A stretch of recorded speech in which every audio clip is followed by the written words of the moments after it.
This is one of those momentous weeks in Texas, right? Monday, 835 new laws went into effect. Yeah, okay, they were all designed to trigger on September 1. 835 new ways to get in trouble. 835 new reasons for the police to come and arrest you. Thankfully, most of them don't apply to most of us. There are a few, though. At least 3 of them have to deal with driving in cars. All right? At least 3. And they are added to the 3,000 pages of laws that deal with cars, roads, maintenance, that are already on the books. I don't know about you, but I don't read 3,000 pages of rules for the road. Thankfully, I know some of them, enough to avoid getting in trouble, but here's the thing. If you go to a driving class, take up Learn to Drive, you've seen the cars on the road, they all have one principle which gets you out of trouble most of the time. It's called, remember, defensive driving. And that one principle, defensive driving, enables you to think, now what's the other guy need from me? Or how can I sort of foresee what he or she is going to do?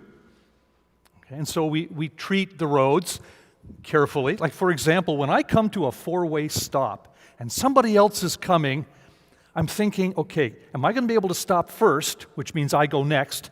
Or should I kind of just keep rolling because I see they're going to stop, and if I keep rolling, that'll tell them they can go first? I know it's pretty complicated, but I'm always trying to think of avoiding an accident, avoiding breaking the law.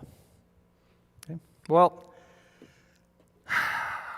we got 1,000 pages of spiritual stuff. All kinds of directions and rules and things which, just as it were, complicate what it means to try and be a follower of Jesus Christ. And frankly, if you're like me, you don't have them memorized. All right? There's just so much there. It's overwhelming. Well, the cool thing is, very often, there are some very distilled statements, principles, that kind of put all the rest into perspective and give them balance.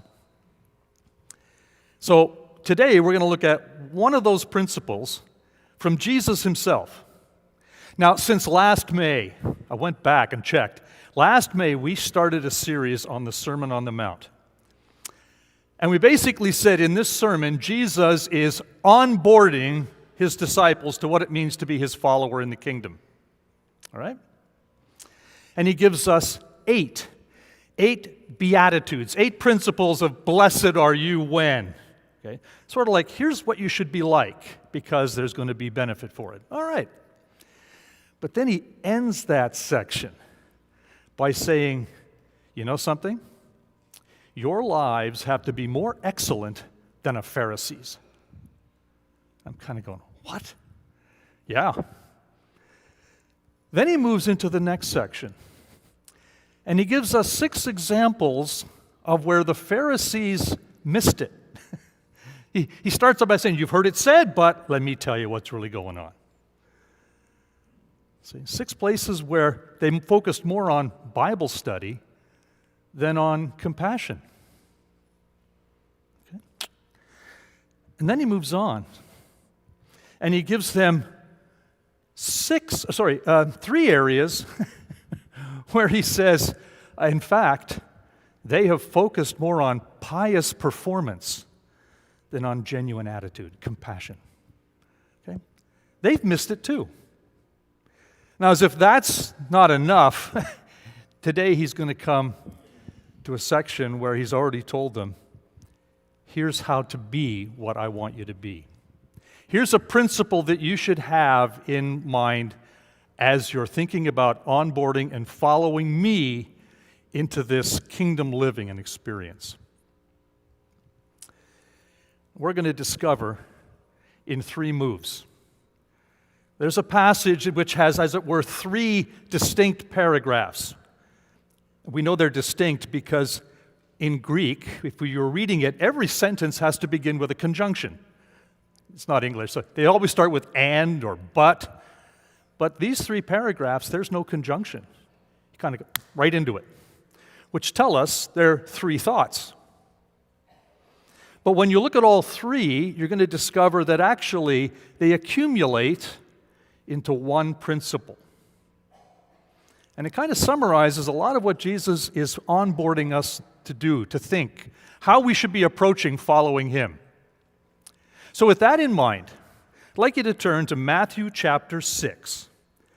And we're going to look at beginning at verse 19. Okay, Matthew chapter 6, verse 19. And here is the first text. Do not lay up for yourselves treasures upon earth where moth and rust destroy, where thieves break in and steal. But lay up for yourselves treasures in heaven where neither moth nor rust destroy, and where thieves do not break in or steal. For where your treasure is, there will your heart be also. What's Jesus saying here? Well, I'm going to summarize it in 3 words. Build eternal wealth. Okay, start accumulating something that's spiritual and it's not here on earth. You should begin to developing a bank account, as it were, in heaven of assets. Now, frankly, that's a tough thing to think through. Why would he say that? Well, talking to his audience, in their minds, in their world, if you were wealthy, you were obviously godly. Because God prospers people who are godly. And so for them, the wealthier you were, the more spiritual you were. We actually saw this morning in the Vine and Branches class. We were talking about the rich man and Lazarus. Here is a fellow who's got Elon Musk tattooed across his back. And yet he ends up in a place of torment and fire. Wow. See, that was a cold water in their faces. So we're saying you want to build eternal wealth. Now, Jesus has been telling us that there is a heavenly reward. He said that in the previous story we had. He said, do not do your fasting before men, but wash your face, and your Father who is in secret, who sees in secret, will repay you. Oh, repay you. Okay, there's something to be benefited from it. And then otherwise, we'll find from Craig's message just last week, teaches that from the Lord you will receive the reward of the inheritance. So the Bible promises us a reward for doing something the right way. Okay. But now Jesus says that reward is in heaven. Oh, okay. He says it's not here. It's not tangible. It's not something you can get your hands on here. He says you shouldn't be working for the tangible things here. There's a couple of reasons. First reason is he says, don't work for what's here because of the risk. All right. In other words, if it's physical, he says it can either rot or it can be stolen. If I were talking to a Canadian audience up north, they would know this very much, because when you buy a car up in Canada, because of all the salt we use on the roads, after about 4 years, you can begin to see it eating through all of the metal. In fact, my father used to actually junk his cars after about just 50,000 miles because, they were rotted out. You've seen this happen, gentlemen, in your tools. You get them a little wet, and what happens? They stiffen up. They turn red. They rot. Okay. You leave some food out, what happens? It goes moldy. Or as someone used to say, it goes punk. Yeah, it rots. What about being stolen? Well, on the other hand, they're living in a world where everything's made out of mud brick. You mix mud with some straw and you bake it, and those are your bricks. Not like the clay bricks that make up my house or the siding that's on it. It'll take a drill to get through that, but on a mud brick house, you can drill through the walls pretty easily. Doesn't take a lot.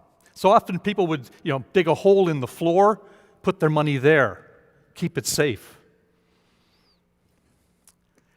You see, it can be stolen too easily. It can be lost. We're kind of discovering that now with internet and the, people pretending they're you, stealing your identity, emptying your bank accounts. Yeah, it's just too easy. My own sister got taken in by that scam. She lost $250,000. Okay. She just kept giving and giving. It's too easily stolen. That's intrinsic and extrinsic risk. But there's a second reason. Where you invest is what you value.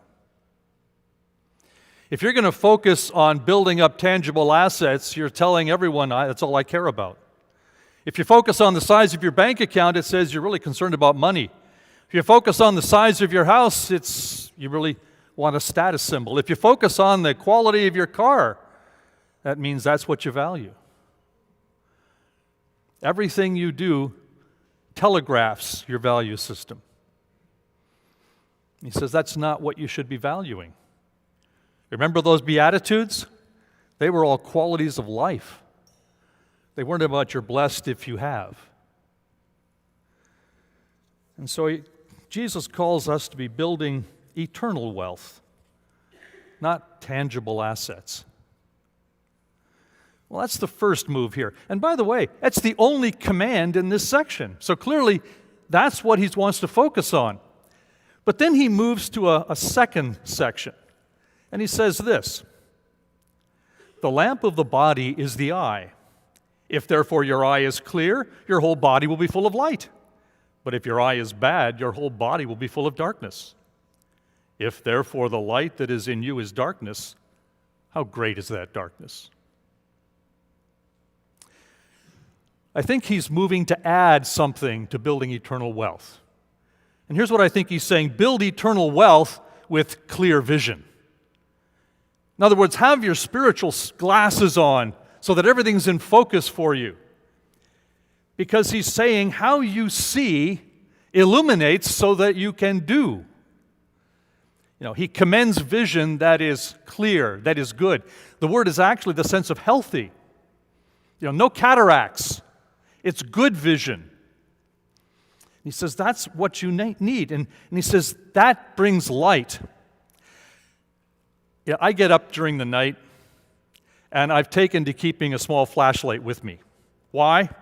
Because the house is dark. And one of two things can happen. The worst thing that can happen to me is I can stub my toe. And I've done that, and I got purple toes as a result of it, because boy, does that hurt. Or the other thing that can happen is I can step on a squeaky toy. We have a 9-pound Maltese, and he likes to leave his squeaky toys right out in the open so that we are able to play with him at any opportunity. I love it. But at 2 a.m, when you hit one of those squeaky toys, it sounds like a fire alarm going off. So I've got my flashlight. I need light. Without light, disaster is looming, and that's exactly what he says. If your eye is clear, your whole body is full of light. If you can see what's true, what's right, the way you should go, you should be safe. But if your eye is bad, the term there has the sense of unhealthy, diseased, then your whole body is full of darkness. Kind of have that happen with my Tucson. We drive a 20-year-old Tucson. Okay, it's a great car. I love it. We keep it up. And it's 4 on the floor, nice stick. Can't get those anymore. But the headlights are clouded. Now, you can send me off to the store to buy the headlight cleaner and all that, but the problem is the stuff is on the inside of the light. So I'd actually have to pull the lights and take them apart in order to clean them off. And so, driving at night isn't as good as it used to be because the corrosion, or I don't know what you call it on the inside, the oxidation on the inside has made the light less able to shine. And so, don't tend to like to drive that car at night. I'd rather drive our Pathfinder. That's new. Lights are great. They're bright. Tucson, not so much. See, that's what life is like. If you can't see, then you're looking at an accident. You're looking at damage. So he says you've got to have clear, healthy vision. And apparently, this sort of plays on to what he just said. God sees clearly in verse 18, and God rewards based upon how he sees.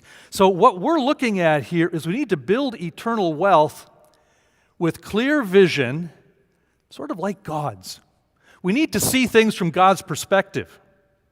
We need to understand what's the right way to look at things. Well, fair enough. That brings us to the third movement.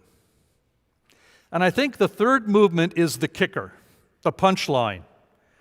It really reveals the principle of how we're supposed to be looking at life so that we are building up reward in heaven. So I would summarize it this way. Let me give you the text. It says, "No one can serve two masters, for either he will hate the one and love the other, or he will hold to one and despise the other. You cannot serve God and mammon."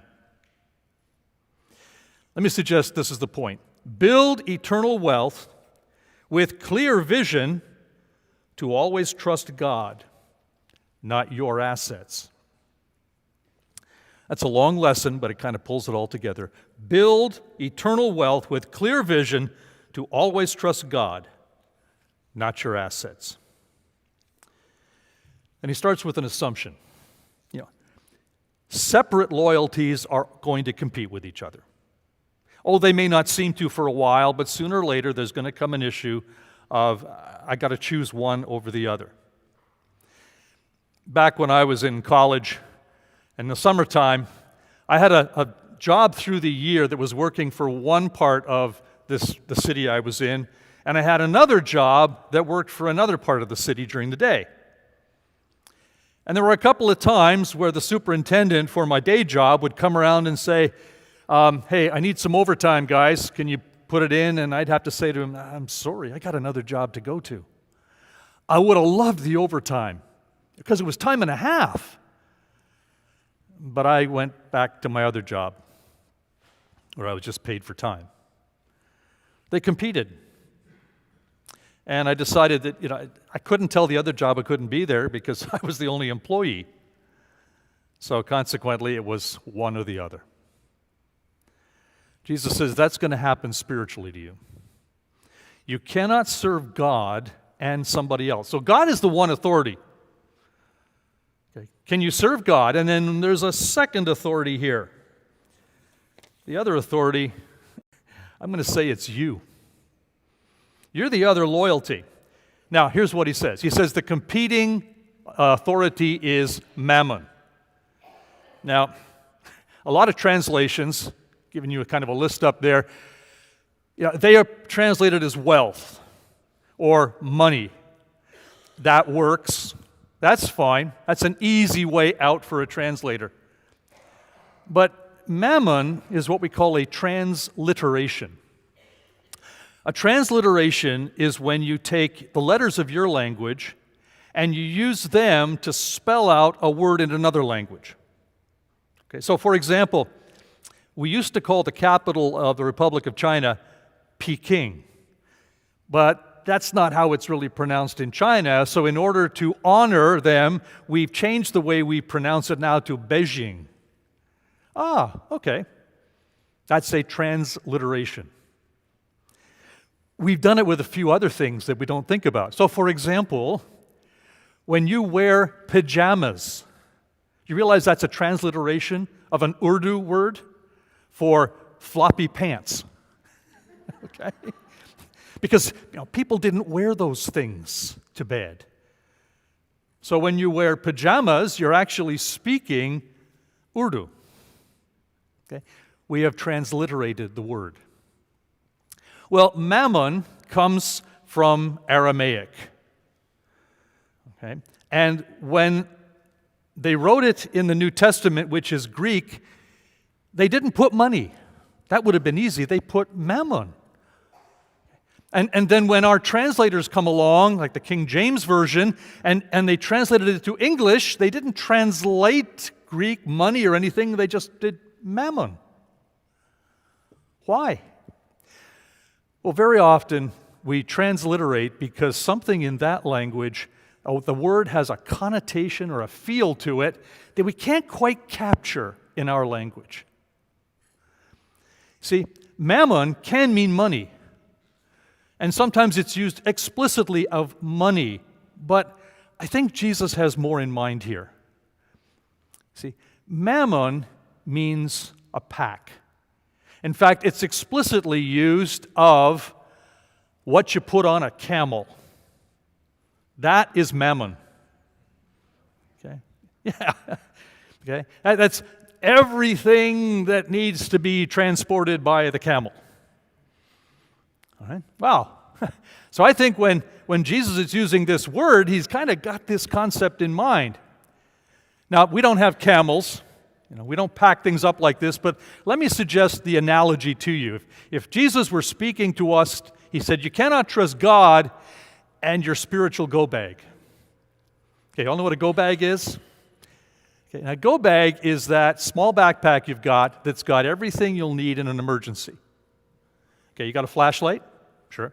You might have something to drink water out of a straw, those cleaner things. Or in mine, I've also got a little bit of first aid. I'm assuming disaster, so I've got some clotting powder there for it. And I've got an emergency sleeping bag, an emergency thermal, those thermal blankets you can get.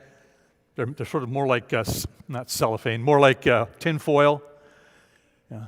My wife doesn't know. She's never gotten into the bag yet. Oh, I've got a small solar-powered power bank because maybe the power goes off. Okay. I've got extra batteries.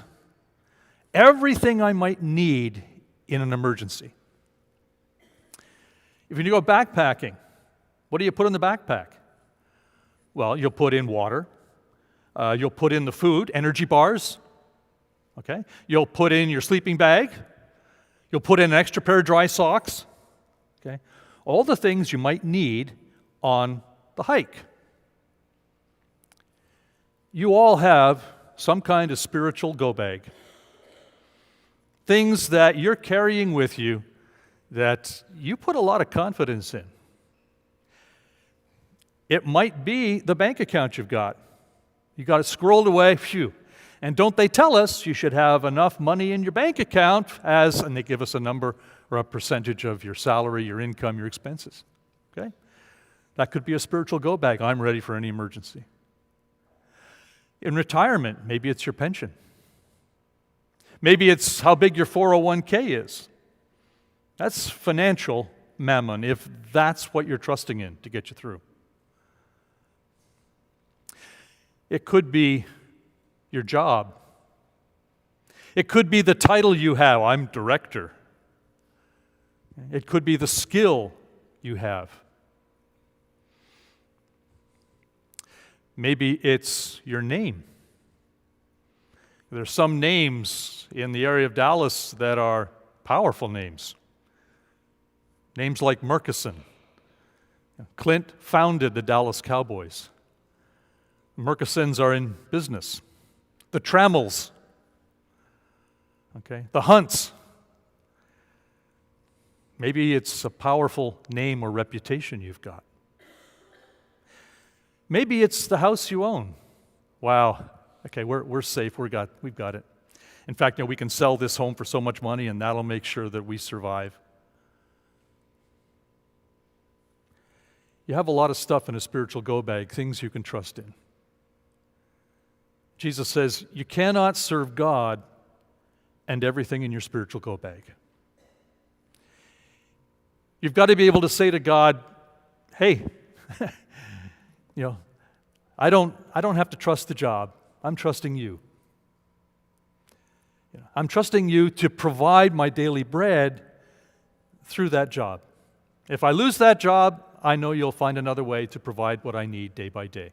Because God only promises you two things. You will die with something to wear and something to eat. That's all he promised. Everything else is his grace, his generosity to you. And you have to see it as that. And you have to see it as a stewardship, something you're caring for until he asks for it. I've seen a lot of people go through the struggles of death. In July, I had a friend who lost 2 granddaughters in the flood. Okay. Had another friend who 2 weeks ago died suddenly doing rehab. And then we were to Saunders for the funeral this week. You know, one thing I didn't see behind any of those hearses up by those gravesides? Didn't see a U-Haul anywhere. You know, they died with what they had, and that was it. See, you can't take that stuff with you. It's a proverb, remember, you can't take it with you. So why are you investing so much confidence in it? Jesus says you can't build eternal wealth if you're trusting in your spiritual go bag. So the point he's trying to make for us is build eternal wealth with a clear vision to always trust God, not your assets. Your asset may even be your good health. The fact that you're able to stand and get out when you want, go where you want. God says, that's not where you need to put your trust. You need to put it in me. You need to place all those assets under my superintending so that I can use them through you as I wish, because you're serving me, not them. And that way, you can have a life that surpasses the Pharisees, a godliness that is always focused on the goal and never on the means. And to that end, that's what we were called to be as Jesus followers.